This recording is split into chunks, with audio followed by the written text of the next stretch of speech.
Welcome everyone. Hope you like French music as we do. Really happy to see you, all of you there. We are in this new webinar of Agora, School of Experimentation. Welcome, Yannick. Welcome Hello, all of you. Pablo. Hi. We see amazing friends from all over the world. Ralph from Canada. How are you, Ralph? Great. Happy to have you all here. We are 81 people now connected. This is going to be a great webinar. We are really happy having these big names with us today, tonight, or this morning, depending on the place when you are worldwide. As you know, with Agora, we try to get connected every 2 months and also show new artists and know more on the limits of experimentation. In the end, that's kind of the most important, get inspired by amazing artists worldwide. And obviously, we try to invite them also to come to the festival and get to be part of our community. Today, as you know, I'm Pablo. I'm going to be coordinating today's meeting. I'm the director of Agora and also Experimental Photo Festival in Barcelona every July. Today, from our team, we have Laura Ligari, the co-director. Hi, Laura. Hi everyone. Good to be here. Good to see some faces from Agora Festival, new faces. Welcome. Welcome everyone. We have Gabriele here, also Irina. Yeah. We are doing with Irina an exhibition in a couple of months here in Barcelona. Really happy that you connect.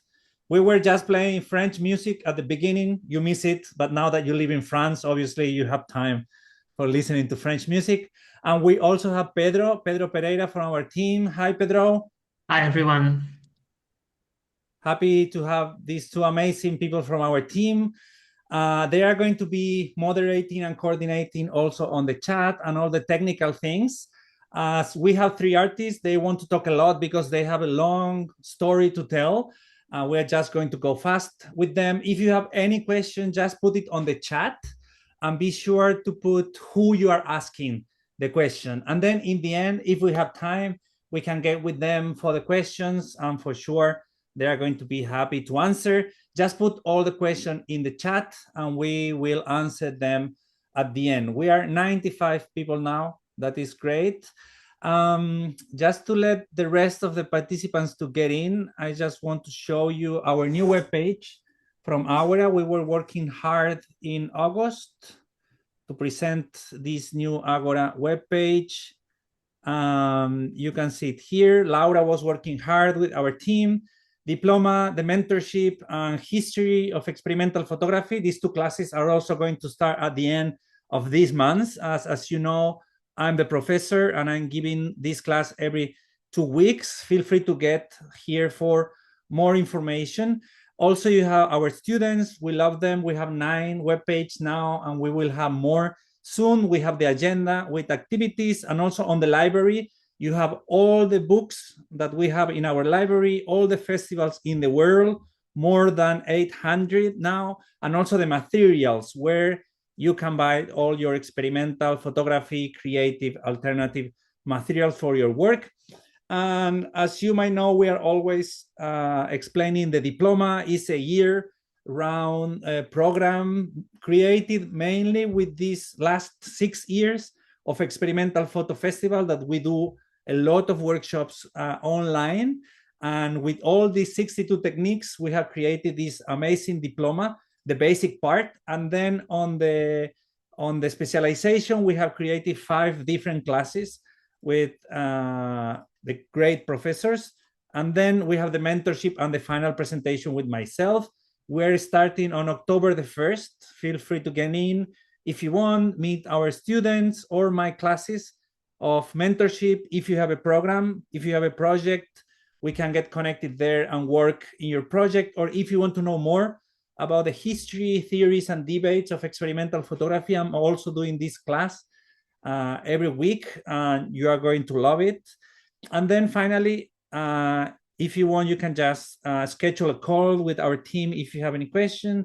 And then I just want to show you the library because I'm a huge fan of books, and our team has worked really hard for having this more than 400 books organized, exactly 400 now and growing. If you have published a book and you want to have it here, just send all the information.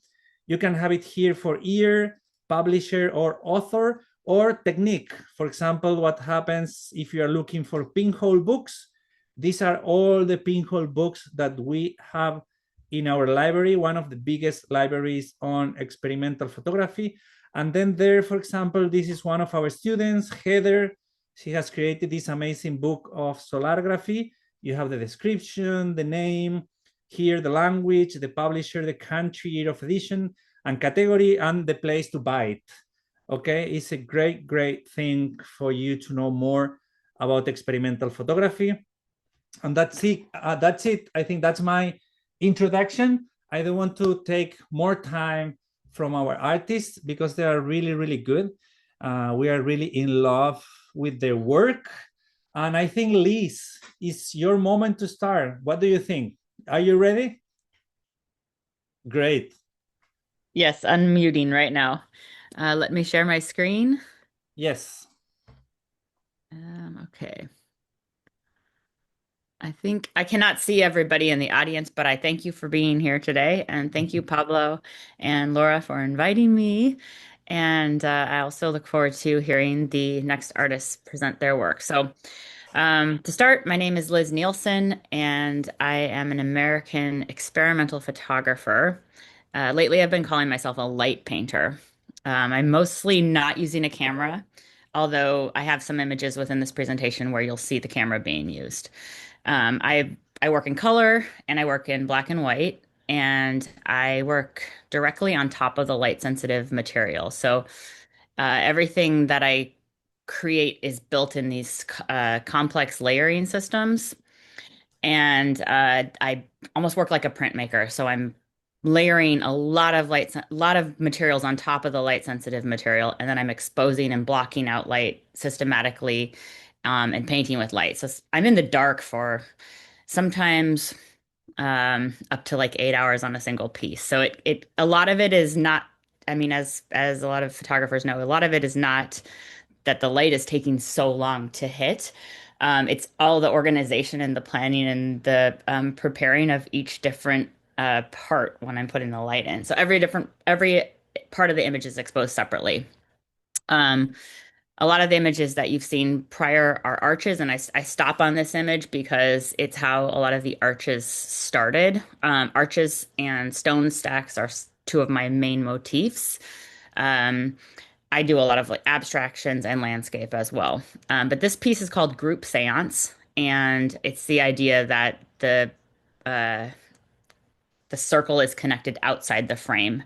And I think about that a lot because, in general, when you're looking at a photograph, you're thinking not only what is inside the frame, but what is outside the frame. And in this situation, a group seance is like a prayer or some sort of like thing that you do together where everyone is connecting their energy. And then what's invisible, perhaps a spirit or a ghost, is not in the frame. But then they moved into these arches, and I really do a lot of these arches. They're for transportation of consciousness. They're portals. They could be also seen as gateways from one space in the urban world or the chaotic world into a sacred space or something much more quiet. I'd like to think of them as apparitions too. So all the edges are kind of blurry a little bit. I have two different ways of working. One of them always has this kind of edge that's not fixed, as if the image is just being caught right then and then it's disappearing. This is the current one I have up right now, and it's inside of a light box. So it's lit, it's got the clear film, and then it's lit backward from LED lights. So it's at night, it's really bright, like looks like a night light standing out in the field. And I've been working on these arches for maybe almost 10 years now. They're shown in many different ways. Here they are on the clear. So I work in with Fujiflex film and Fuji clear film. And when they're on the Fuji clear film, then they're face mounted to an acrylic, or like a perspex. And so it looks like they're on stained glass, like a contemporary type of stained glass, and then their light echoes through the glass onto the wall. These ones are just on shelves, so it doesn't echo very far, but sometimes I've put them on stands, and then you can really see the light passing through. Here's another one, a current one that I have up in LA. You can see it in the back. So they're about, I can't think in centimeters, but they're 30 by 40 inches. So think of that times double. Here is me creating one of them. So after I expose all of the light sensitive material, I bring it to a lab and I push it through a processor where it dips through all of the chemicals inside that processor. And then when it comes out, I often have to dry it with a heat gun because it's still quite wet. I put the name of the lab on there just to give them credit, Lux Lab. It's in New York. I'm in New York. I might not have said that. So you can see how the edges are blurry like that, and there's mixed light happening. There's many, many exposures on top of each image. So each piece is a unique piece. And sometimes I have this speckled, that you'll see that a lot. I call it visual snow.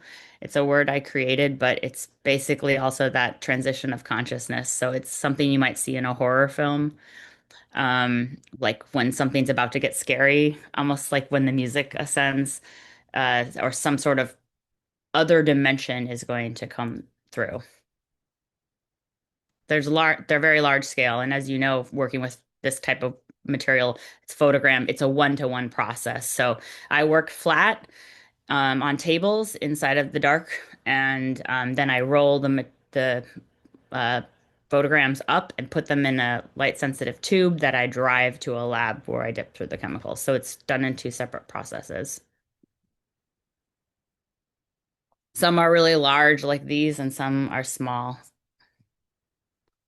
Then one of the first shows that I did with the new gallery that I'm working with in New York, I put it on, I made sure this is a painting gallery that I work with. It's called Miles McHenry Gallery. And I wanted to show that these are not paintings, actually, even though they are like light paintings, that they are photograms. So I had the wall painted the exact color of cyanotype blue. I'm not sure if it renders this way in the photograph and the reproduction of it, but it's like the Prussian blue, the exact cyanotype blue, so that there was a historic reference to place the pieces on top of. And then I also work in landscape quite a bit, and a lot of the landscapes are fusions of two landscapes. So there are landscapes from different locations since the earth is constantly shifting over. I mean, when we look at a mountain, we just expect it to be there always, right? But over billions of years, those mountains are shifting all over the earth. So everything is getting changed. So I like thinking of the landscape as not static and moving two different landscapes into one. And then since I'm also working with light, I like thinking of light as a quantum material, as particle and wave. And so in that, I'm also thinking about the images being two things at once. So like the one on the left, you can see like a face in the mountain. You can actually see the face in two different directions, but it's kind of the idea of when you look at it one time, it's a face. When you look at it another time, and it's a mountain. So there's like these double images happening, which is like a quantum idea. There's a close up of it. Hopefully, I'm not going too fast. I'm trying to go fast because I have a lot of things to present.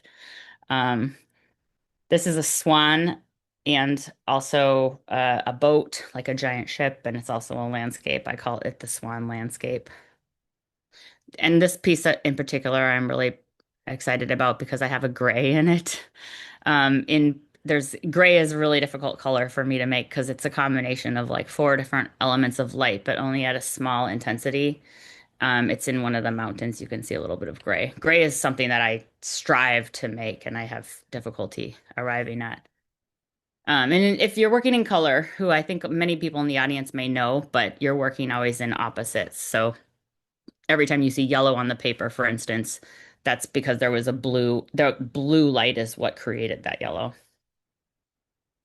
This is called the Enchanted Dance Floor. Here's again the visual snow. This is a winter landscape.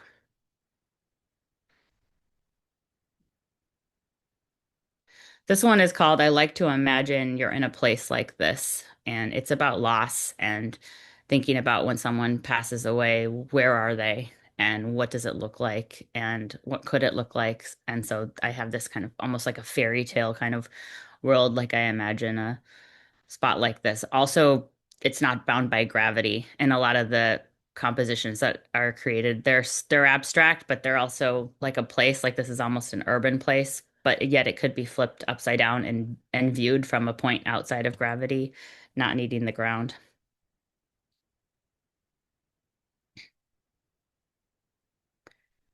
Here it is in situ.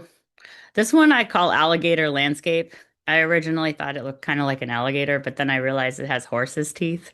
So um, it's an alligator and it's a horse and it's a landscape and there's a lot of movement between space, like the water actually falls behind the foreground. It's kind of got an aurora borealis in there. Very fun. These pieces are called Bobbing with You, and they are actually created a few years before some of the Iceberg series, which I'll be presenting later. The initial idea of it was the idea of you know somebody only from the surface up, and everything inside you don't know, which is below. And these circles are stand-ins for people and their relationships. And these were actually created for a project I did with Google Classroom, which I did right before COVID hit. So then all of a sudden everybody was using Google Classroom. So these were some of the backgrounds. And then there's the Moons series, which is kind of connected to the Bobbing with You. The Moon series is something I've been working on since 2014, and they originally started out as the idea of the universe collapsing instead of expanding in the Big Bang. So everything would start to eclipse on top of itself. And there's one theory in the universe that is called the Big Crunch. So it would be things eventually at a certain point stopping in expansion and then starting to collapse. So that's where it started, but now they've evolved into portraits of people that orbit your energy, that orbit you, whether invisible or visible. And the moons I make them from various sizes, very small to large. So this is a kind of larger one. But they started from just me staring at manholes. Somebody asked me, what is my favorite thing to photograph? And it's almost always the sidewalk. It used to be different things and it's always changing, I suppose, but lately it's become the sidewalk. In the last probably 10 years, I'm photographing the sidewalk. So you can see just the thought of when you start to think about something, then you start to see it everywhere. So you can see images of the sidewalk and then how they turn into the photogram. I actually put a few different black and white pieces in here. This is like a positive image shot on black and white slide film, processed as a negative.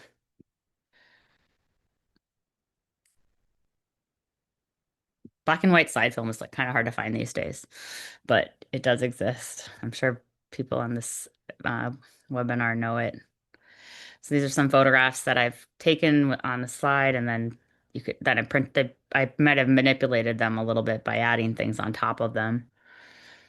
And here's like a photograph with a photogram. So sometimes I occasionally do use the camera. I put them in here because people do ask me, like, do you take pictures ever? And I do.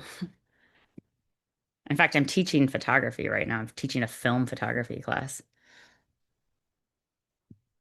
But then there becomes like, this is a black and white section that I've got. I'm going to kind of fast forward to it so I can get to the end of my thing. But there's like painting with the chemicals. So, there's the exposure, and then we really weakened the chemicals so that when I'm processing them, these are like 50 by 40 inches. So I guess it's like 127 centimeters tall, or I guess wide. But when I'm processing, I can let the liquid really seep through the material because of how much I weakened it. I want them to look really painterly.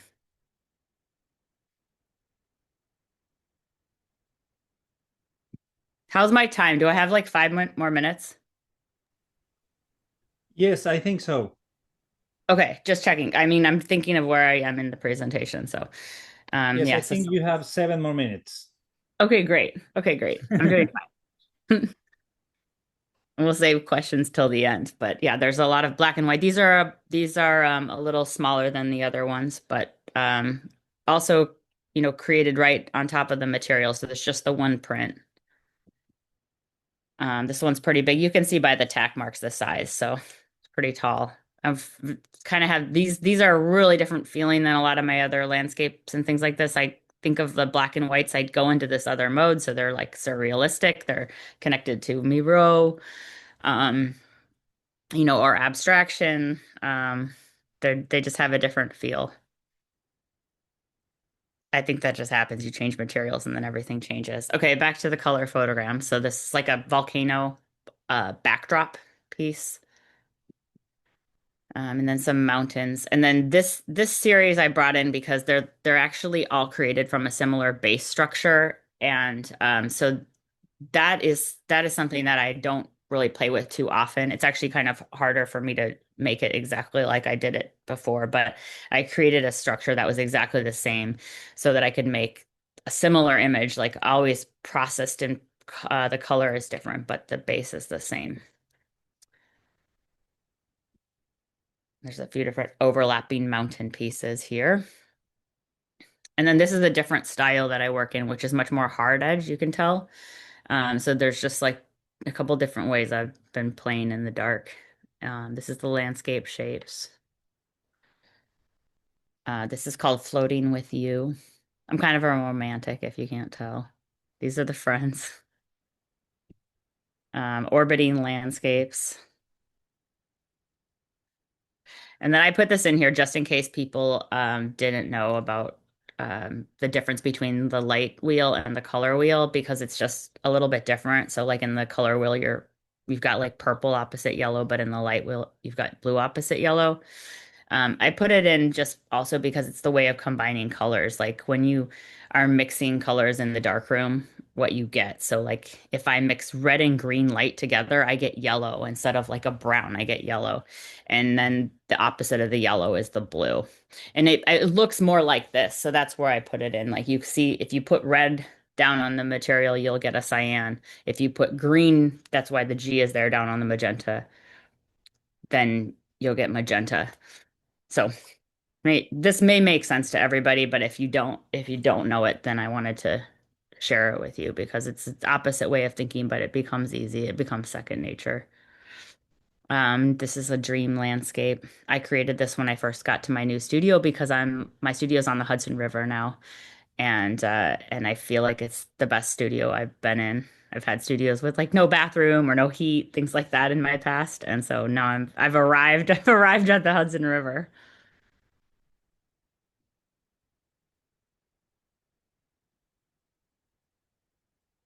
This is me in my studio. I've got a couple shots. This is the portals. These are triangles. They're basically futuristic pyramids. There are also many things. There are flames, if you're at for the candle flame. They're also like the bow of a boat. They're also like a landscape perspective. This particular one has an image that's shot on a film behind it, so it's got a photogram on top of the photograph. That photograph is of a highway, but it's flipped upside down. Highway shot on the bulb setting. So there's a lot of layers happening in them. But the Portal series is a series I did for quite a long time and then stopped. Although I think I'm actually going to make 3 more of them this year because I've been building the negatives for them. I call them negatives, but it's like all the objects and the layers. Sometimes there's a paint layer on which I'll do like usually on top of like a cliche Vert method for the if I do like some sort of paint, so it's not done on the material actually, but on like a piece of glass. Okay. We're kind of getting closer to the end. This is the entanglement series. They're two pieces that are combined by particles that are always connected despite time or distance. Einstein calls it spooky action at a distance. and it's a quantum physics thing, but I've been creating work that are entangled. So they're diptychs, but they usually aren't shown together. This is the French kiss. It's lovers and a landscape. There's a few series of French kisses, so this is one hanging up in my studio. And then lately I've been working on the still life series. So they're just plants of sorts. I've been on it for 2 years. I've barely shown these. At this point, I've got about 50 or 60 of these plants. I'm just like obsessed with them. So pop through these.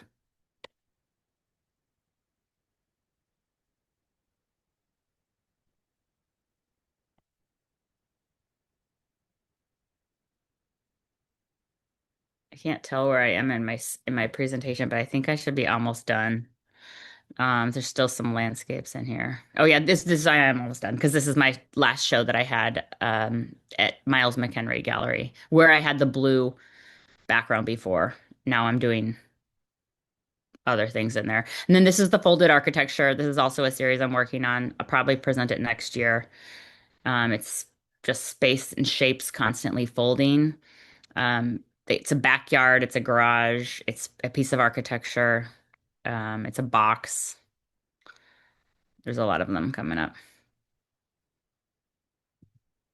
You can really see the scale. There's more of the, oh, this is the iceberg. So these are the lovers. They came from the Being With You series. Some are big. I put this in because I'm working on a watch with Papar. And then this is my favorite piece right now. It's an owl and a landscape. It's called the Owl Landscape. I'm hanging it up on a real estate sign in my local town, on a piece of metal. But this is like a reproduction of it. This is also my local area. I lit up a church. I built a quantum field around it. It's separate than photography, but it's connected to light. And then this is the church I'm working on now. I'm doing stained glass windows in it. Okay, I think that's the end. There's me in my studio. Thank you for listening. Hopefully I made it in my 20 minutes. It was amazing, Liz. I have tons of questions. I think I'm going to save my questions. One good thing is that people are staying. We have 100 people watching and listening to you, and they're staying. That's great. Normally people just get in and go out. Now people are staying because the presentation is great. Thank you so much, Liz. If you have questions for Liz, please write that down, and then we will go back at the end. I have nothing to say. I mean, we are really impressed for the images from the results, and also for your use for so many different things, and also even practical things as a church. You know, sometimes the artists are kind of not so happy with some uses of the images, and I'm really glad that you show also our students that images can be used for different things. You know, it's not the only solution to go to a museum or to a gallery, because that is a really, really hard thing to do. I mean, it's not so easy to have a gallery. It's not so easy to be moved over festivals. And obviously we need to find other options to show our images. Okay, great. It was a great presentation. I'm pretty impressed. Let's see what Takashi Arai can explain. And then Bill. Welcome, Takashi. Okay, thank you. Okay, I'm going to share my presentation and I'm going to start my talk. Okay, let me check.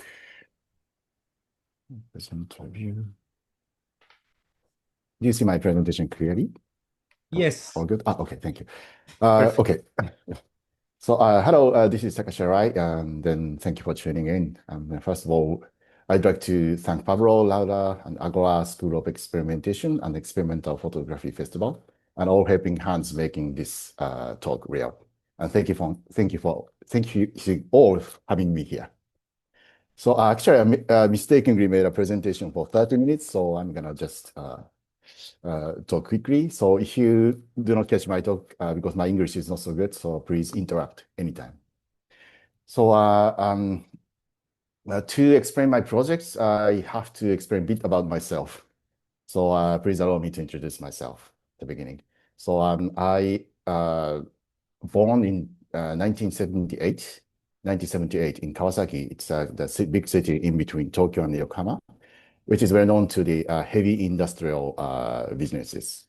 So the Kawasaki was also known to the very diverse place. We have lots of immigrants and then the workers from rural Japan, Okinawa, Hokkaido, etc. So I grew up there, and then I have never left that place until 19 years old. So maybe some of you recognize those animations and mangas. So I grew up with those, images from the pop culture in Japan. And then looking back, one memory stands out from my teenage years, which is the constant fear that the world might end soon. And by the time I reached the college in the late 90s, these fears are faded somehow. So I wasn't thinking about the nuclear war or the end of the world. Instead, I picked up the half-size Olympus camera. It's called Olympus Pen FT. It's a half-size, so you can use the one film for 2 shots. That was from my grandfather passed away when I was 17 years old. And I began taking pictures. This photo here is me at 17 years old, one of the first images I have ever took.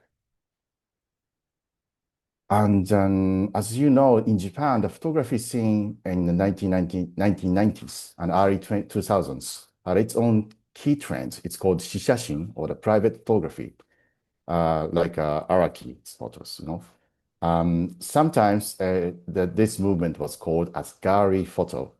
This was often praised against the powerful, legacies of the 1950s to 70s. Of course, that the term gallery photo was very, very inappropriate. But the people who used it weren't really thinking about what the word meant. And then also, they didn't think about the deeper gender issues in Japanese photography. It still exists now. Still, I was drawn to those softer, non-masculine visual styles of the gallery photos, which was much more than, to the work, to the big names like Moriyama Daido, Nakahira Takuma, or Araki Nobuyoshi. It attracted me more. I'm an introvert and have always struggled with personal space, and photography became a bridge. It allowed me to communicate and build trust, even with strangers. That's still what my photography is about today. And then after dropping out of the biology department, I became fascinated with the origins of photography, which is the daguerreotype. At that time, almost no one in Japan was practicing daguerreotype, which only fueled my curiosity, because I had a question: why were the photographers ignoring the very beginning of the medium itself? So this is one of the first daguerreotypes I created in 2004. I just imagine many of you have the curiosity about the technique itself. So I will give my brief explanation while I'm playing my film. Okay.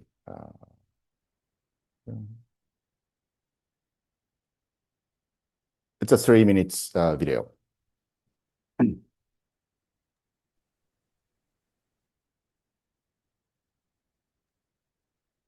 Takashi, are you sharing the sound?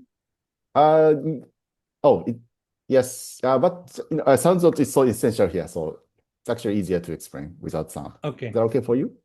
Yes. Yeah, okay.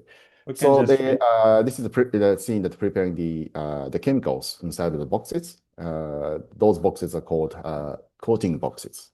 And the first procedure is to polish the plate until mirror.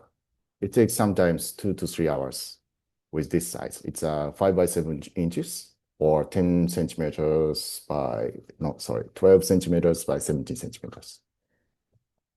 I'm polishing the plate, then it becomes a mirror. The surface is silver. Then exposing the silver surface to the fume of the chemicals, 2 chemicals, iodine and bromine. So it's a gas, not a liquid. Then place it in the folder. Then ready to shoot. So this is an excerpt from my film, Oshira Kagami, the deity of Oshira, sorry, the mirror of the Oshira deity, which is available on Vimeo. So if you're interested in, you can actually purchase and watch for very cheap price. So sometimes it takes a few seconds to a few minutes for one exposure. Then going back to the dark room, and the next process is development, which is involved with the mercury vapor. So literally this entire process is very toxic. So you have to be very careful and you have to protect yourself with the proper gear. And it takes maybe 2 to 3 hours, no, 2 to 3 minutes for development. Then you can already see the image and fixing with normal fixer. Then image is becoming clearer.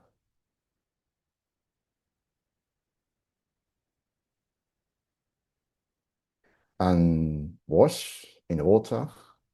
As you see, you can see the negative image in this angle. But if you change the angle and the lighting, you can suddenly see the positive image. So the daguerreotype is kind of transcending the image between negative and positive. It's called the direct process. So which makes the image unique. You cannot copy the image.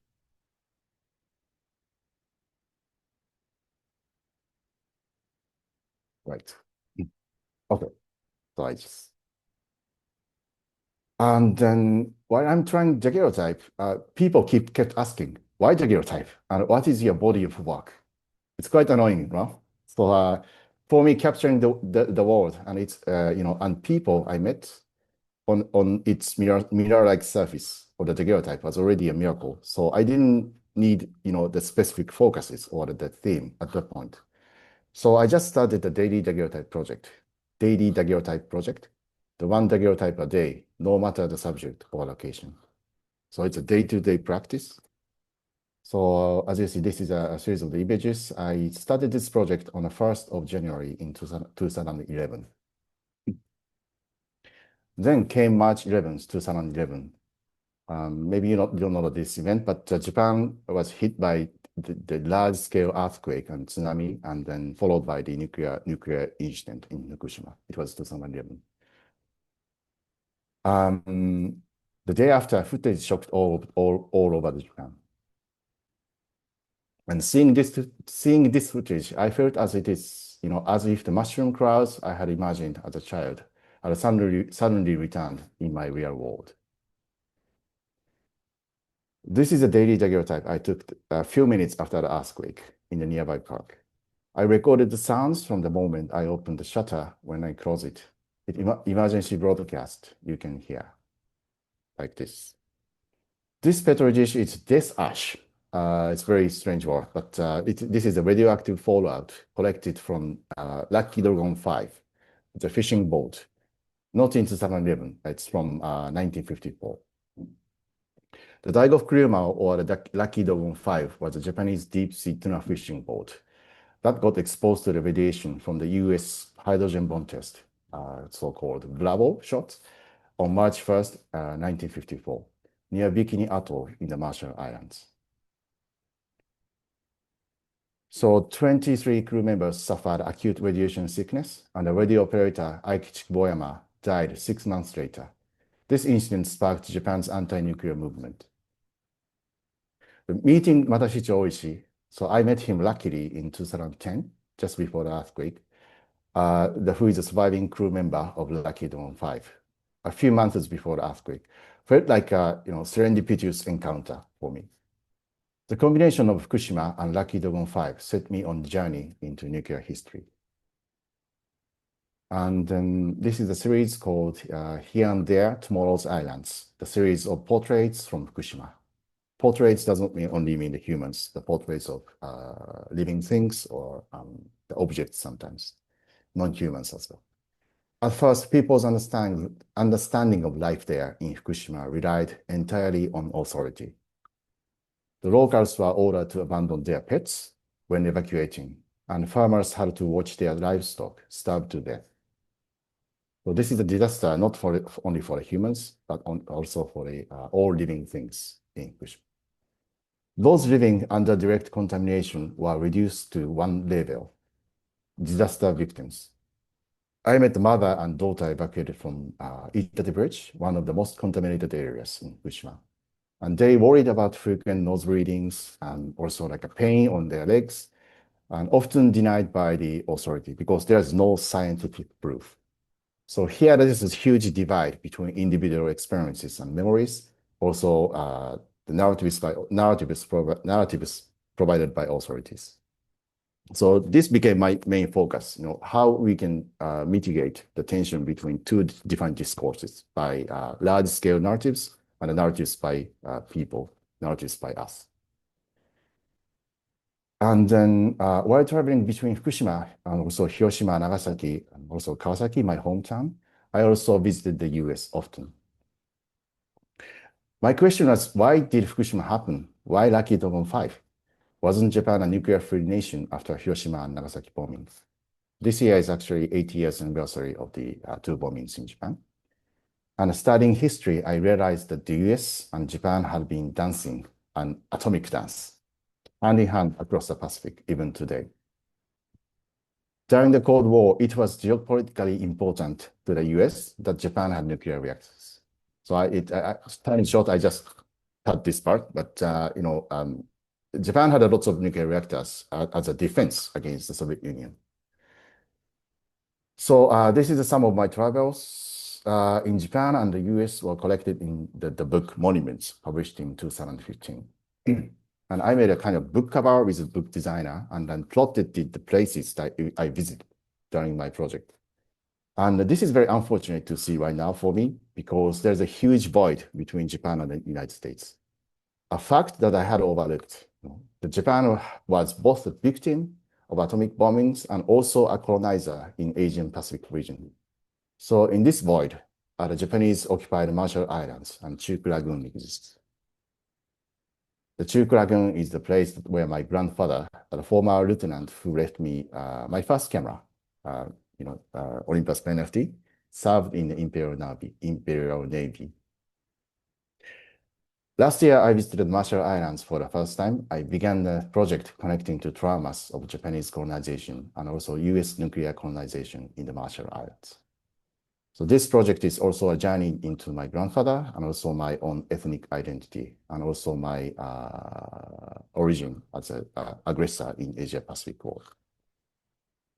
So I studied the daguerreotype with very simple curiosity, but it's also led me to the deeper knowledge to the history and also reflection to my identity as well. So that the process of the daguerreotype helps me a lot, and also the process itself helps me a lot to engage with very difficult projects, subjects, or the people.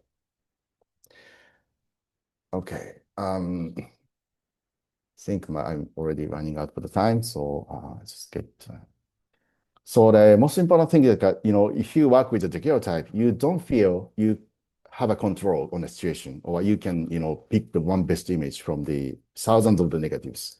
Basically, you have no control because you can just imagine to asking people to stand still for 10 seconds for one exposure, and I have no control over that time.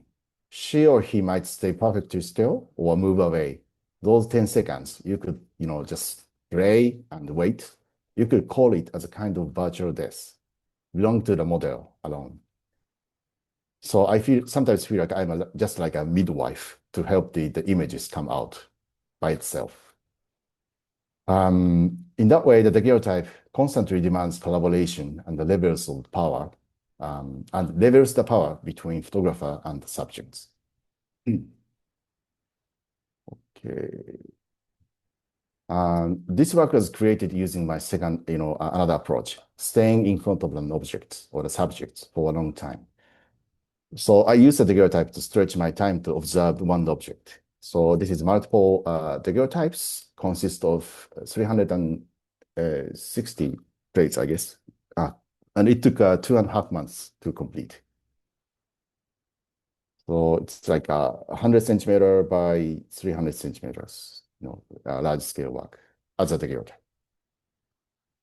And the most striking discovery was the surface of the monuments. So those are the historical monuments. The former, big one that's actually the Lucky Dragon 5. the fishing boat I mentioned before. And this is one of the wristwatches dug up from the ground in Nagasaki after the bombing. So the surface has lots of information and then lots of physical, marks, which can work as the interface of the object and our, sensation. The surfaces of monuments do more than inspire personal memories. They form the foundation of the collective memory. So this series called the Exposed to the Hundred Suns is focusing to deconstruct their meanings and political context of the monuments while reconnecting us with a raw encounter of individual surfaces of the monuments.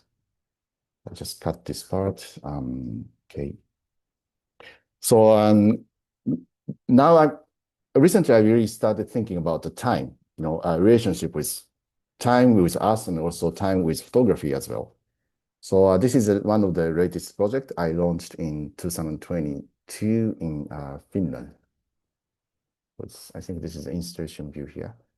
So it's the set of the videos and also the daguerreotypes, and then installation as well.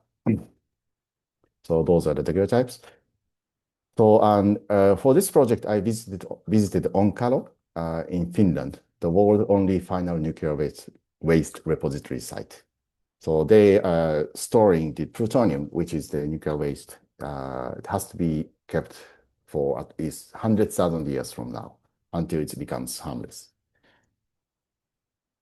So Onkalo is built to last 100,000 years, surviving 4 ice ages. After decommissioning, it will be left with no signs, no warnings, no trace of humans.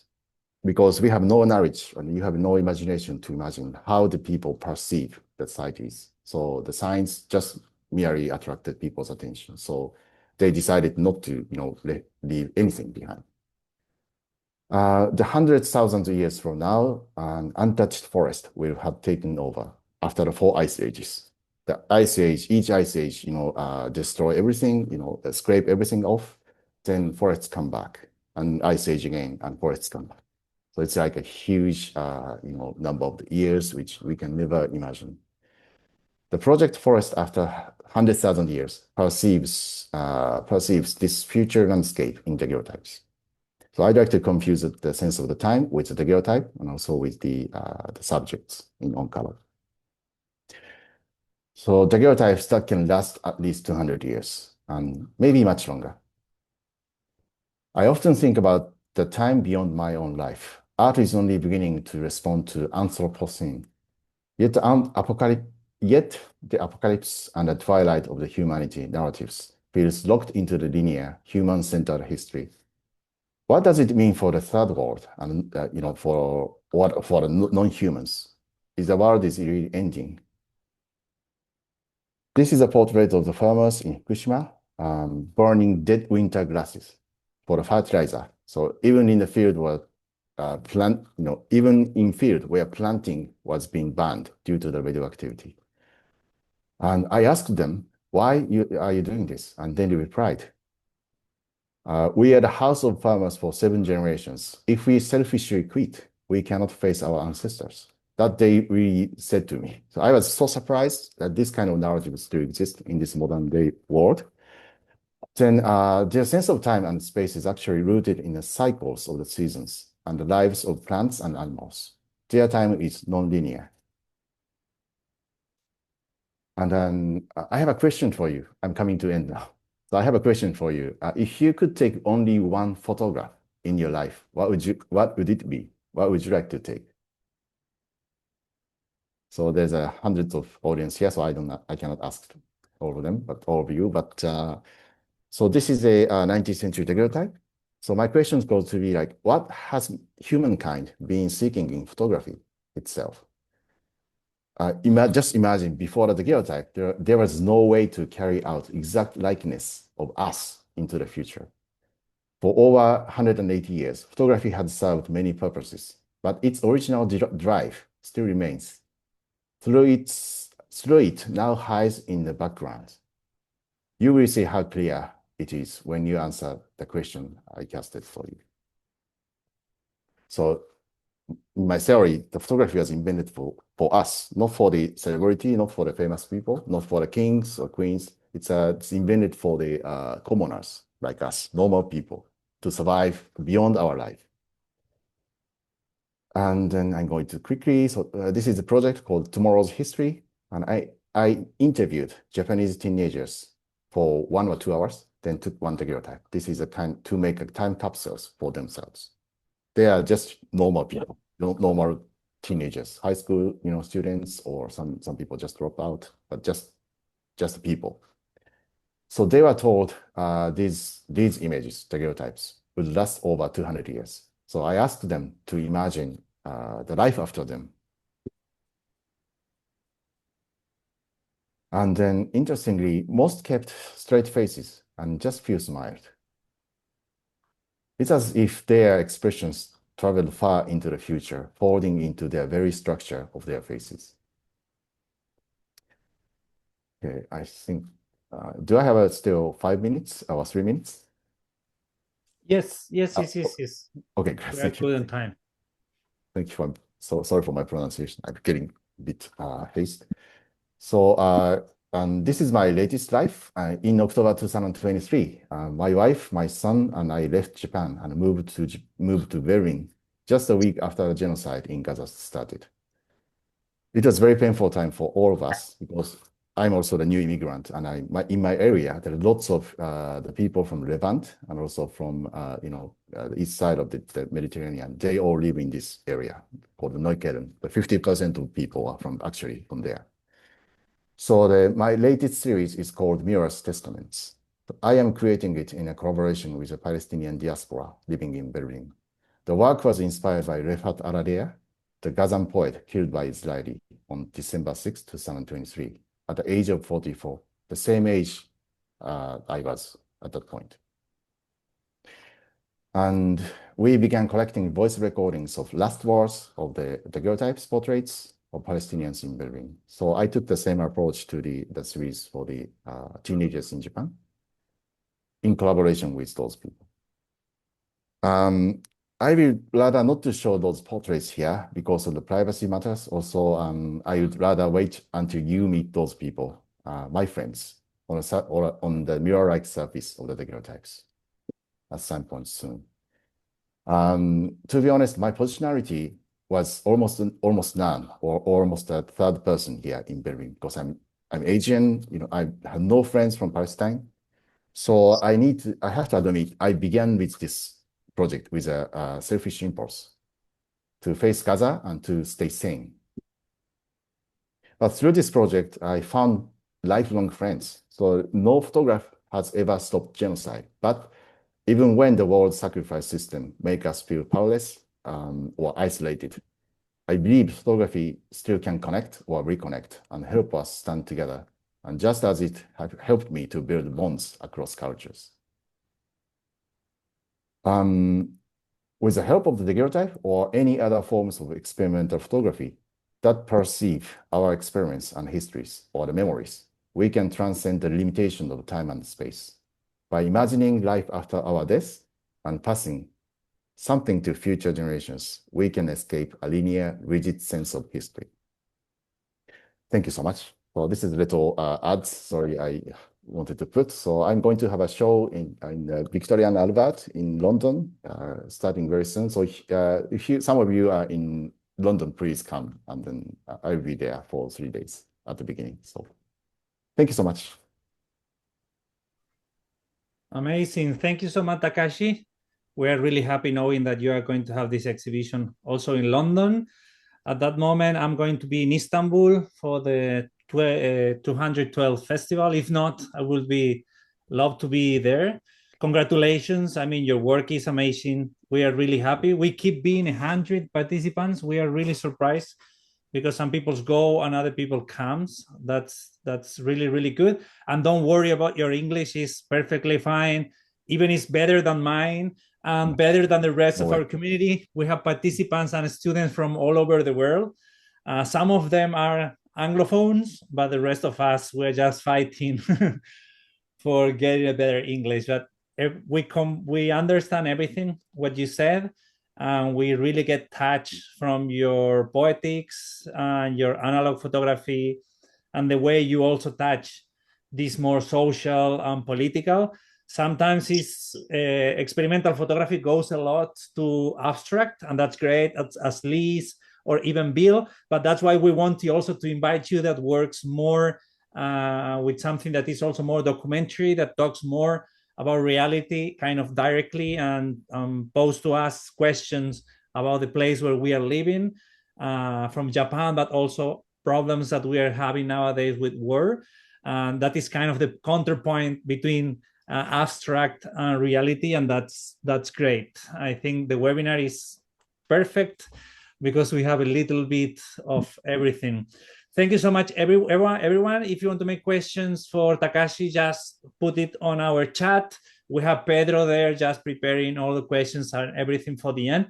But we just want to be sure that we have enough time for Bill, that we have been waiting a lot to have you also on this webinar. Happy that you answer and happy that you are here, Bill, because we have seen some of your images in books that we have in our library. That's great. It's great to have you here. Hello. So what am I doing? Sharing my screen. So can everyone hear me? Yes, we can hear you perfectly fine. And also see your webpage, I think. Yes, I think it's a little distracting because it has a slideshow. I just wanted to, this is a tough act to follow. I want to thank everybody for coming and thank, the festival for inviting me. I didn't see the invitation on Instagram until like a few days ago because I'm very kind of lame at keeping up with Instagram. So then I just joined late. So I'm really happy to be here. And, I kind of, I'm a teacher, so I want to talk about Liz and Takashi, not about my work. So Liz and I know each other. We're both in New York, and we spent quite a bit of time together at APAD a few years ago. Had a great conversation. And I used to work at Lux Lab, the same color lab that she works at, which is Carl Sater. He's a really brilliant, kind of nutty, but great genius. And that's one of the last film labs around. And, when you print color, which I taught color printing at International Center of Photography for 20 years, and unlike black and white, the color darkroom is pitch black. You can't see anything. There's no safe light. And so Liz works in this, environment that's really very interesting. And that's the way I used to work too as a printer.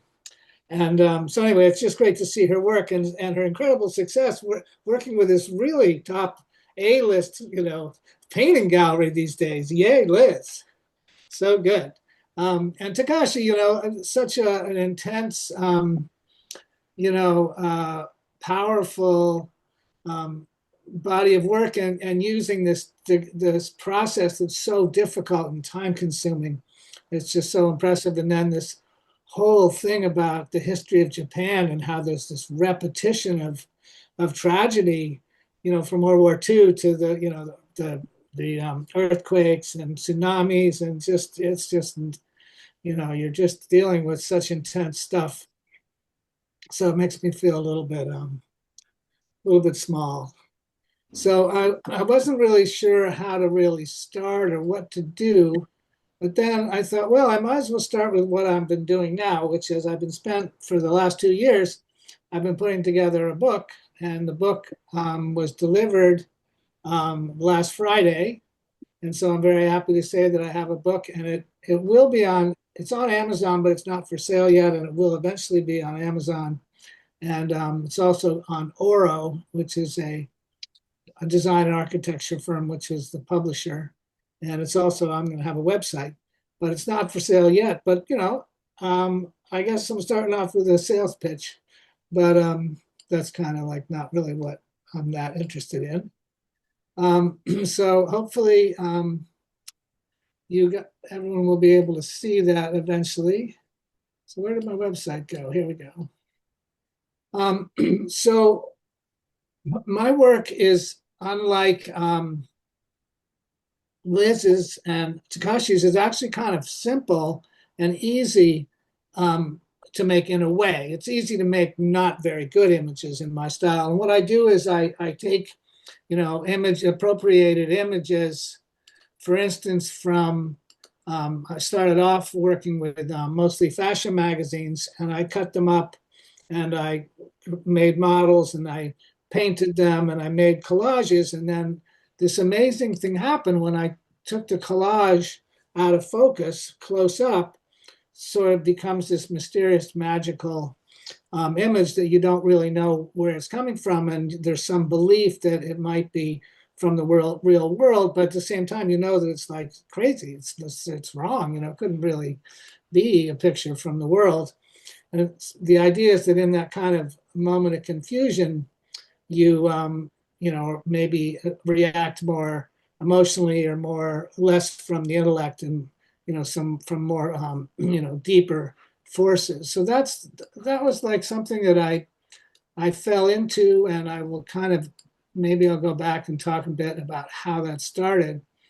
But that idea was good enough so that I've been doing the same thing for 25 years. And the book that I just showed you the picture of is from 25 years of work.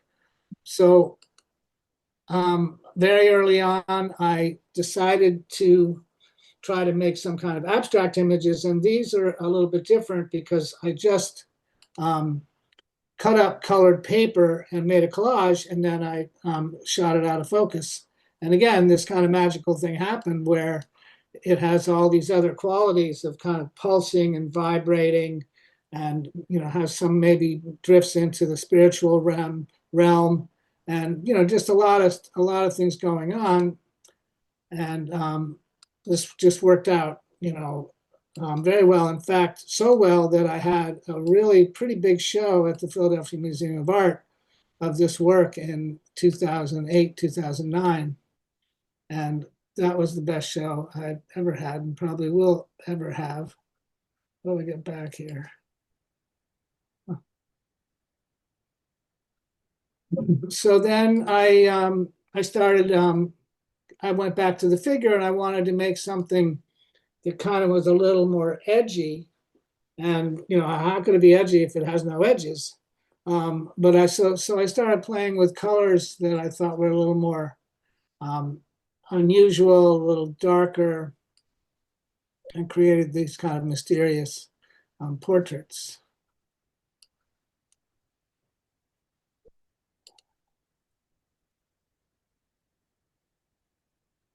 So over the years, I've ended up making, I really tried to make like a portfolio a year. And this series, Apparition, was from around 2005. And this kind of goes back more in the direction of Takashi, where these are kind of dark and ghostly and perhaps about death. And what I did was I found a book of Roman sculptures, and I took made Xeroxes of the heads of the sculptures, and I cut them out, and then I painted them and put them on a black background. And so that kind of really worked for me because I felt like the idea that these ghosts of Rome, were coming back to us now and saying, hey, look what happened to us. So that there was some kind of a strong message. And I have had some, fair amount of critical success with this work and in some nice exhibitions, but these are really hard to sell. They're just too dark for most people to want to have on their walls. So that kind of was kind of shocking and really discouraging to me at the time, because I thought, well, heck, I'm showing it in a New York City gallery. This shouldn't be a problem. But it does bring up the reality that if you want to sell your artwork, unless you can somehow get past a certain level, it's really difficult if it's not, really kind of beautiful in some way that people can be willing to have it on their wall. So that's just a thought for people, for those of you who are trying to do, and many of you, I believe, are trying to do this incredibly difficult thing, which is to figure out how to make work that, is honest and is what you want to do, and yet have some way of, communicating in the marketplace with people and having them actually, buying and collecting the work and taking it home, which, for me is very satisfying. I'm not, like that greedy, and I don't really care so much about money, but I really, I do love the idea that someone has actually taken one of my pieces and treasured it and cherished it and put it on their wall. That really, is a great thing, I think. So where do I want to go? So I guess I should jump forward to something that's happening now, which is really kind of extraordinary. Let me go back here. So soon after that, the series of the apparition, I started working with Renaissance drawings, and that was a very, fertile subject. I found that, I spent a lot of time in libraries trying to find something to work with, and once I found something that really worked, often it meant like I had a year's worth of work ahead of me, that was like going to really, if I got one good one, I could get more. And Renaissance drawings were really, as I say, fruitful for me and took me into a great direction where there was a combination of sort of flying, floating, trapped, sort of bound, and a lot of different kind of feelings and emotions came from simply taking a black and white Renaissance drawing, cutting it out, painting it, and putting it on a background, and then shooting it out of focus.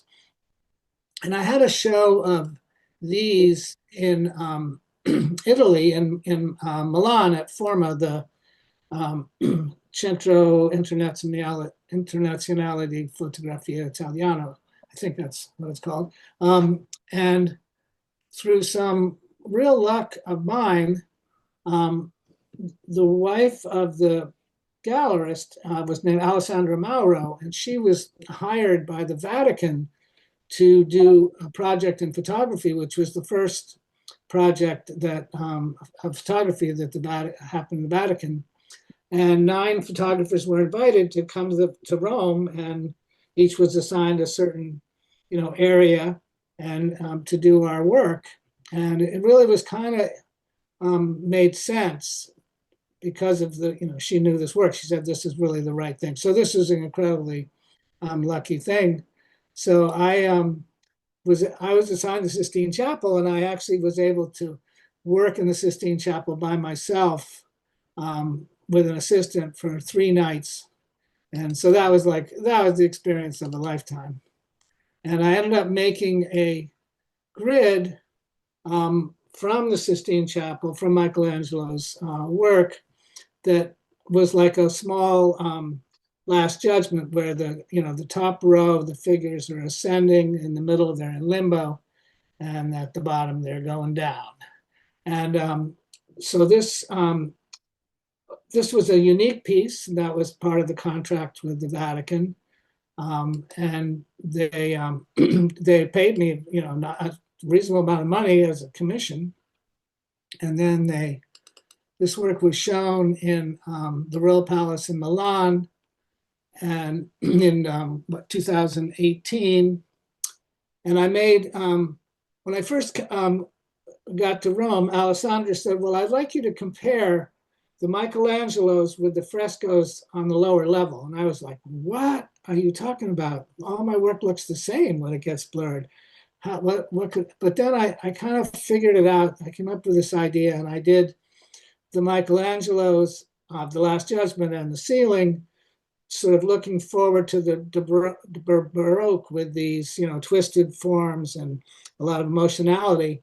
And then I took the heads from the Quattrocento Florentine frescoes at the lower panels of the Sistine Chapel. If you know the chapel, you'll know. Otherwise, you can look at that. And I tried to make something that was more about civic humanism and the ideals of the early Renaissance and the feminine grace and these patrician leaders of good government, and make a more peaceful grid that sort of looked back to Giotto and to the medieval. So I was able to figure something out, which I was really pleased, because this actually does, I think, make sense. And it was like I was really lost at first on what to do. So that was good. And then the grid ended up becoming a permanent installation. And this arch is the foot of the stairs to the Sistine Chapel. So this is like this unbelievable placement. And, again, it's like, I just still can't even believe it. So this was, well, I thought the Philadelphia Museum of Art was the high point of my career, but actually this is definitely the high point. And then the Vatican loaned the work to the Casa Buonarroti in Florence, which is Michelangelo's house. And I've been invited to do a conversation there with a wonderful art historian, Tommaso Cassini, next Tuesday or Wednesday. And so that's like really incredible. So, and for me to say that I'm going to have my pictures in Michelangelo's house, it's just like I don't even know how this is possible. And I just got this today. It's Italians. They're very slow about getting their marketing stuff together. So anyway, that's a whole set of chapters of my work. Where are we time-wise? Still lots of time, Pablo? You have a couple of more minutes if you want. Oh, sure. So I've done the mandala series periodically over the years. I keep going back to them, and I have really a lot of these, and they've kind of evolved a little bit over time. And then I'd wanted to do a kind of rectangular or square thing to balance off against the mandalas, where the circle is such a universal spiritual symbol. It was pretty kind of simple and straightforward as to how to make that make sense. And I steered away from squares because of it was hard to make something that wasn't like Albers, Joseph Albers, and that I didn't really have any ideas. And then just last 2 years ago, I figured out a way to make squares, which I think is working well. And that was, instead of blurring, I used a long exposure, and I shipped the camera as I made the exposure, so that there's a sense of a vibration or something like that, and some sense of a spiritual encounter, where I call it darshan. And darshan is an idea about how you gaze upon a sacred object, a Hindu idea, and the if the sacred object is a person, if that person may give you a blessing in return. So I feel like these squares, some of them have eyes in the middle, and therefore that means that the blessing is being returned. But the eyes are very difficult to see, and I don't think on the web you could see that one. So I think that worked well for me, and thought it was a great sort of counterpoint to the mandalas. And then in 2019, I did a project called Falling Through History, where I took falling figures from historical paintings, and I cut them out and colored them and shot them with a long exposure, and actually moved the camera. The camera's actually falling to create this sense of falling, which I think is really a kind of a fascinating universal psychological thing that people have been interested in the idea of falling. I don't know if you can read the titles, but these are all from specific images. This is Aaron Siskind. This is David Wasanarovich. This is from Degas, Miss Lala at the Cirque Fernando. And that's a Greek fresco. Let's see, sorry, I have to go back.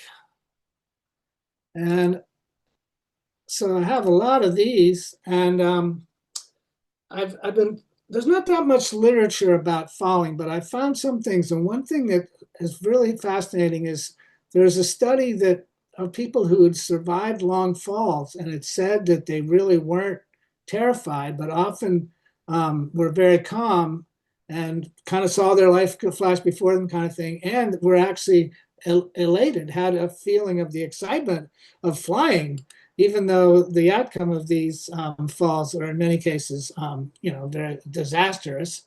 But in this case, this is a picture of John Lennon jumping. So there's also, falling in love. There's all different, ideas about falling. So I thought that was, pretty interesting, way to develop something. And let's see, what else do we have? So I've done the more recent Darshan, and I've done the Sistine Chapel and Renaissance. And here's a series that's, so all of the series were analog up to 2018, and then they became digital when the International Center of Photography Darkroom closed. So these are more digital collages, partial appearances. And I think they're more like about different sides of self and about identity, and have a different feel.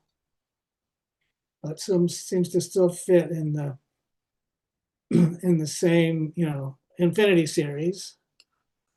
And let's see. I don't know how to quite finish off here.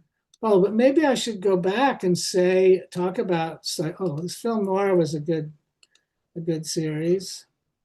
These are, my idea was that these are like relating to, mystery novels, to how the hero is making at this decision point, and they're often making this honorable decision, but it might be outside the law.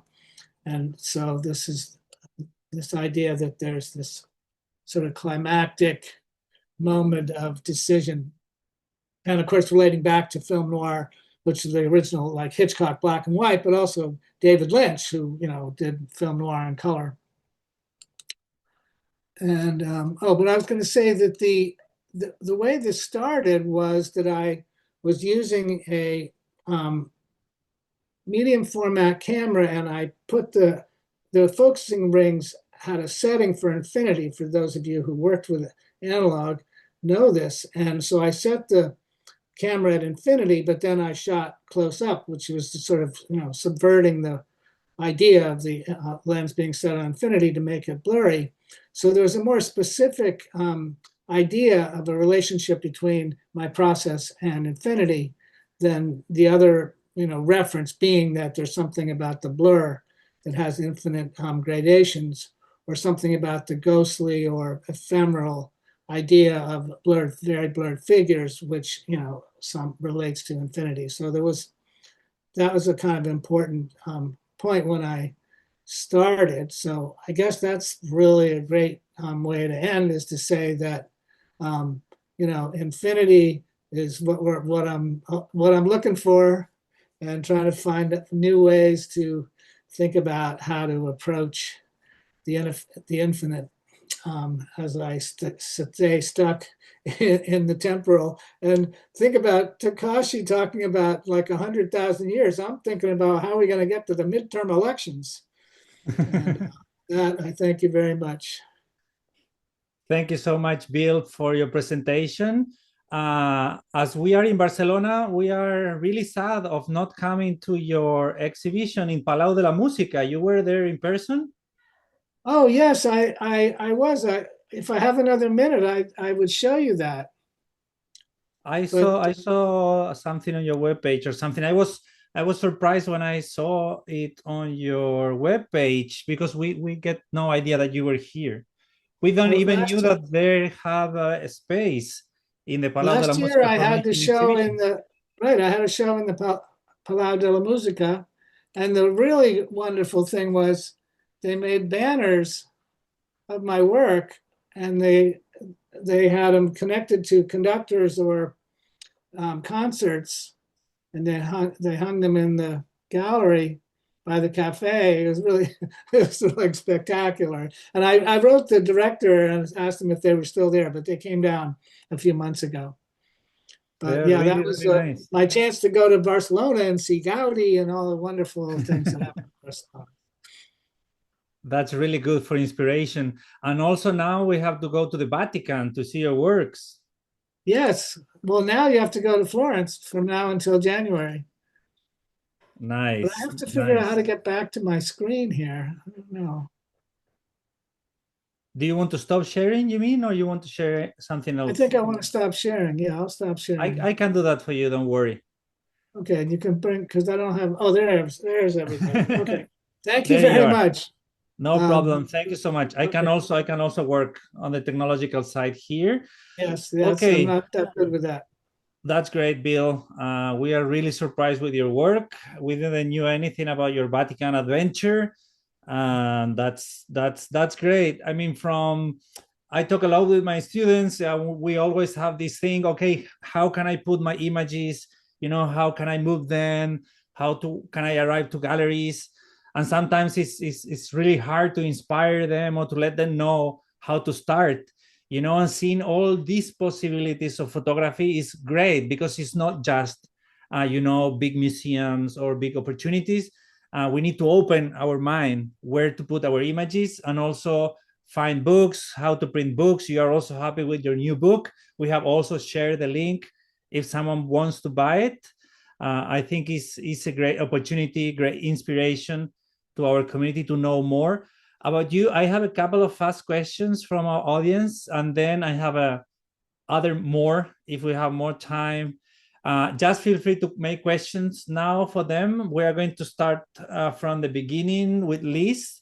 Lena asked us, Liz, do you happen to have a show in New York at the moment or soon? People wants to meet you. You're mute. You're mute. Thank you very much. I don't have any big shows up right now. I have pieces up around different locations, like something up in LA, something up in Germantown, New York, something that's going to be in Newburgh, New York, at the end of this month. I have a couple pieces happening in exhibition in London in October.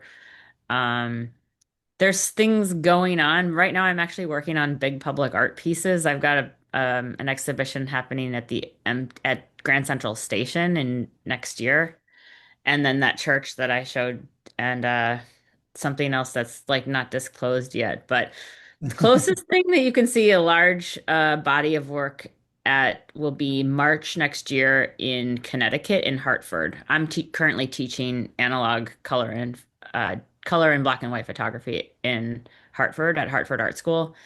And I will have a double show with James Welling, there. And I will have a lot of big pieces, but no solo shows coming up because they just all happened last year. Okay, and Maureen is asking where in LA exactly? Oh, at the Pitt Gallery. It's called The Pit, P-I-T. Nice, great. And it's up till November. We have shared your Instagram, all of you, the three of you, for sure. If you put the information there, people will follow you and get back. We have people from all over the world, and that's great. We try to organize all this community of great experimental photographers. Normally, we are everywhere in the world. We have a couple here, a couple there, more people in different cities, and we try to put all these people together for the festival and for our school, also to get supported. That means that if you can go and see the exhibitions and meet the artists, obviously it's always better. If you don't have a solo exhibition list, I think it's not a problem. All those amazing exhibitions are great, even if they are small or even one piece. It's always good to be with other people together. Takashi, Melissa is asking also, there is any place where we can see your work in Berlin? She lives in Leipzig, a close city, and she's also an immigrant. Where can we see your images? In Berlin, yes, thank you for asking. Actually, I had a show at the Kunstlerhaus Britannia last year. It was last year, so, and then I have no future plan in Germany. I think it's also because of my topic. It's very difficult to show right now. But another show is coming in March at Delta. It's a museum in Belgium.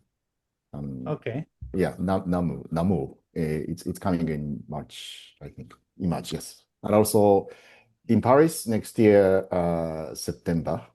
So somewhere around Berlin. That's not in Berlin exactly. Sorry about this. But you can just contact me anytime if you really want to see, like have a private viewing or anything. I'm very happy to respond. Great. Thank you so much, Takashi. I'm also giving classes at the Master of Photography in Berlin at the SRH University in the second semester, Critical Thinking on Photography. Probably if my director thinks it's a good idea, we can contact you also to visit your studio with our students. We have 6 students and they're really, really good. It will be really nice to visit and to know you more. Thank you very much. Please do. I have no studio right now. This is also another problem in Berlin, but we'll find soon, hopefully. Some place where you store your things and we can have a talk for the students. That's always good. Right. Okay. Thank you. Thank you so much. Bill, are you ready for a couple of questions? Gabriele asked, I know people who spend hours reading reviews to buy the sharpest lens and the most pixel-rich sensor. They're convinced that true photography, professional photography, must be in focus. But every smartphone these days takes razor sharp photos. So how can you convince these friends of mine that yours is truly professional photography, even if it's out of focus? Well, I had a little thing about blur that I could have shown if I'd had a slideshow, which I didn't. Let me see if I can bring it up here. It's not being very quick. Oh, good. Here we go. Can you read this? Shall I read it? Is that going to take too long? Yes, you can read it, but we're not seeing your screen or anything. I don't know if you're trying to share something. I'm sorry. I have to go back to shared screen. Yes, please. Yes. Okay. That's good. This won't take too long, I don't think. Okay. So we can see it now. Yes.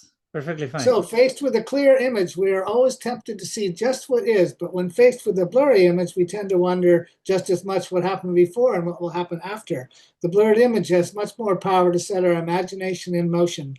And this is a French psychiatrist named Serge Tisserand who writes a lot about blur and put on a big show at Arles about blur a long time ago. And then I have a few thoughts at the bottom here. Blur is rich, is about expressing feelings and emotions, not the objective reality that cameras are meant to record. It can refer to dreams or memory. It can stand for uncertainty, for mortality, for a parallel world, for softness, tenderness, for movement, for time passing, for history in the past, for loss, for loneliness, for mystery, and on and on.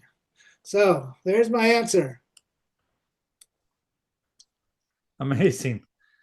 Amazing.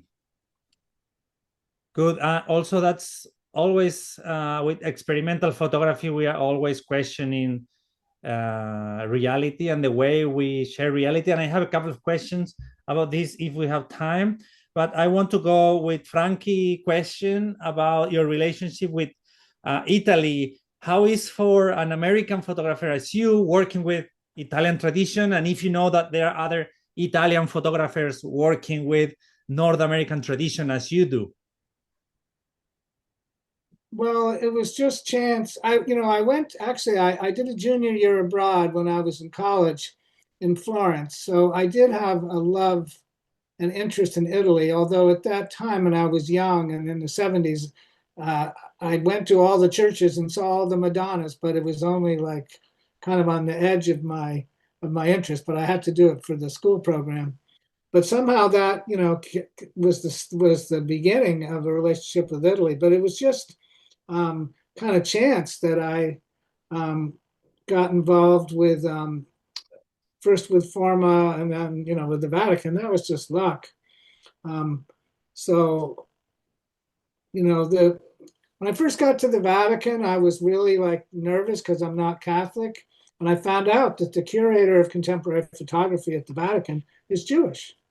So that was really helpful to me to realize like the world is much more open and interesting in many ways than you think.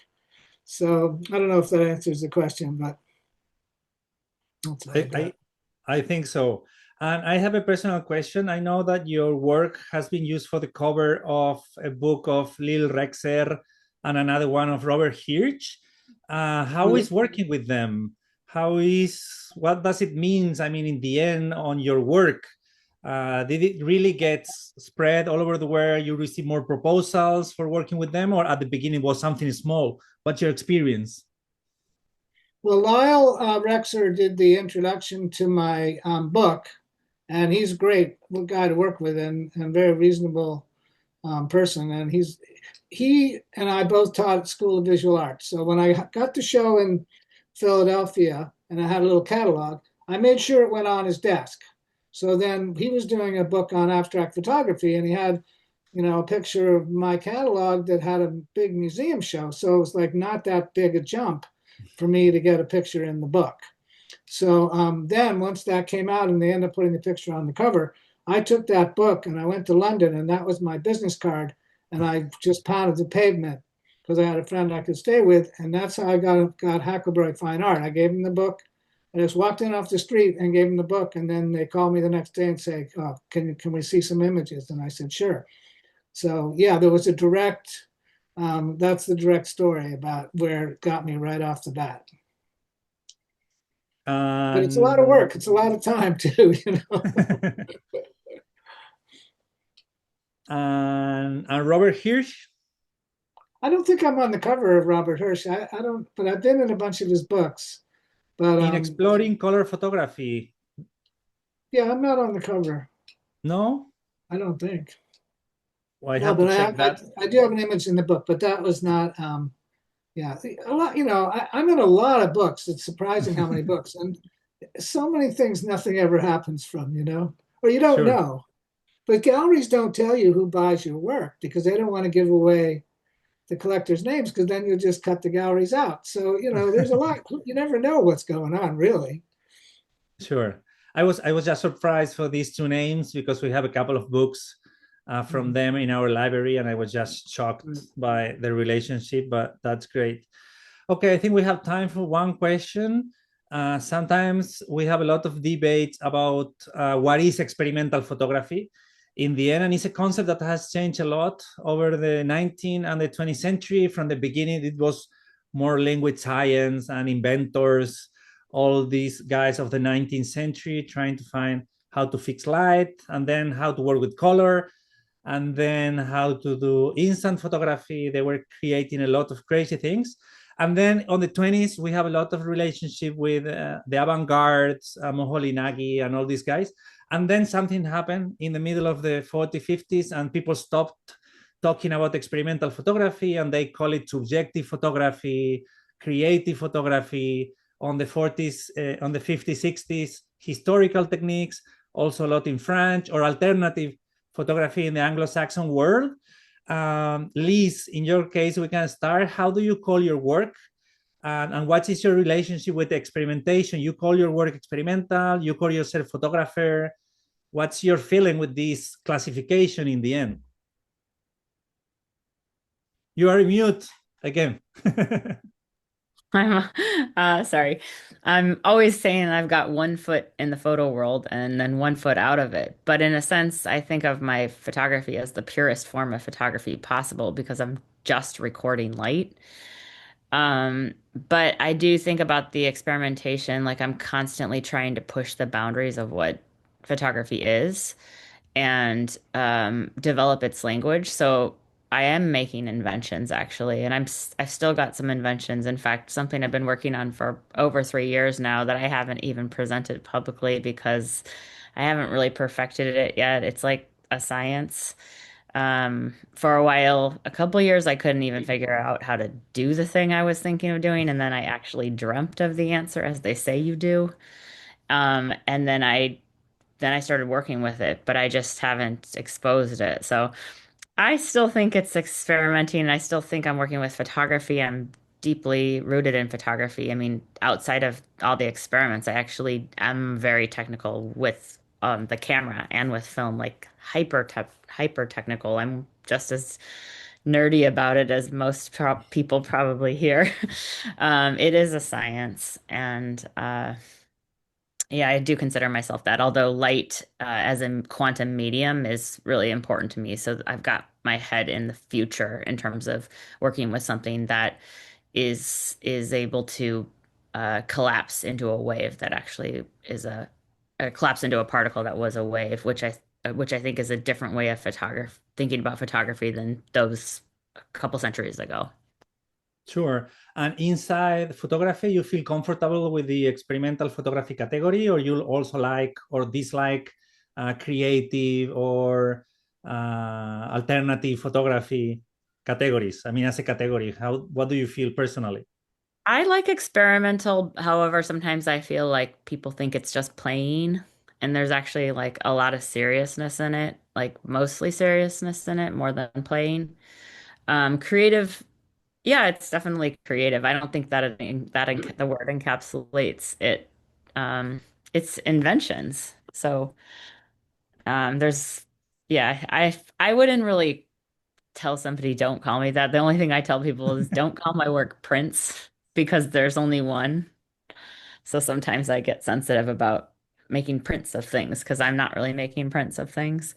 Although I know that's part of photography, and I think that's important, an important part of photography. It's just this part of photography that I'm not focused on. Great. Takashi, you are working with historical techniques, at least. What's your experience with these concepts and this idea? Right. I think there's a little, I think, how can I start? I think, you can say that, daguerreotype might not be a part of photography itself, technically, because, you can copy it and then, it's, the image is recorded on the silver surface. It's a metal. It's more like, it has lots of materiality. And then, I'd like to, I'd like to think something separately from the daguerreotype, separately from the, modern day photography. And then sometimes I call my daguerreotype as a micro monuments, or the some people call it as image objects. So it's not even a photography. Of course, it uses a camera and it records the lights, but we don't need to think the those alternative photography in the same dish. Sometimes paintings has a lithograph, oil paintings, watercolors, right? The people treat those different medium, the different ones. So, but I think the history of the photography is relatively very short. It's just about 180 years. It's very short to me. So we are still experimenting the technique as well, and also representation as well, and ideas. And we are still reacting to this new technology over 200 years. So to me, it is not so big gap or the differences, working with other technique as well. So it's a bit, contradiction, from what I said at first. But yeah, to me, the photography, I don't call myself as a photographer. I'm an artist. So I'm just using photography as a tool or an interface to connect myself with the world or the people. So yeah, honestly, I don't really think, photography is the, how can I say, the goal. Well, the technique itself is not the goal. It's just a tool. So I would use any tools which is most convenient for the subject I want to engage. So sorry, it's not doesn't sound like my answer, but. No, but it's pretty clear. I mean, as you are also working with cinema and video, each project sometimes need different ways of working, and that's great. So yes, we understand it perfectly. Bill, what's your experience with experimental photography, the concept? Well, I think that I like the idea of like being an artist whose medium is photography, but it's kind of a mouthful, so it's a lot easier to just say I'm a photographer. And my work really is at the center of photography because there's three aspects of lens vision that are different than optical vision, three and only three. One is framing, the other is focus or depth of field, and the third is time and exposure. And that's kind of it. So my work is actually very central to photography, even though I'm doing it in a different, way than people, would think. So now I've pursued blur and focus for 20 years, and then now I've been, working with exposure for 5 years or so. So like, I don't know what else is left, but we'll have to see. I would hope to think that there's new ideas, but I was talking to someone the other day about this, and if you have an original process, it's very difficult to find an original process, but that's really the best way to go. But you can't, I just came upon this by luck, and I'm sure most people do. You can't really plan that, but it's hard. It's so impossible to figure out a way to make photographs in a new way, regular photographs, because there's so many photographs that have already been taken. But of course, every day someone comes up with something new. But if you can find an original process, then you should hang on to it, because that's really like a wonderful thing. And it's really doesn't happen often. So I'm not sure that is answering, but I guess I'm saying that if you're not going to figure out a subject that's different, then make a process that's different and experimental is really cool. So I guess that's Great. Okay, thank you so much, the three of you, for coming, and the rest 97 participants that were here. Also, thanks to our team, Laura, Pedro, and the rest of the people that you are not seeing but are working for Agora. This is going to be recorded for those who are not here, and also for you, if you want to share it for free, it's going to be on YouTube. It was a pleasure to be here, and just remember that we are starting classes at the end of this month, and it will be amazing to have you. Thank you so much again, Liz, Takashi, and Bill. Liz and Bill, you have more time today because you are starting your day. Hope you enjoy it. Yes. Thank you so much. See you soon. Bye-bye. Thank you very much. Thank you. Bye.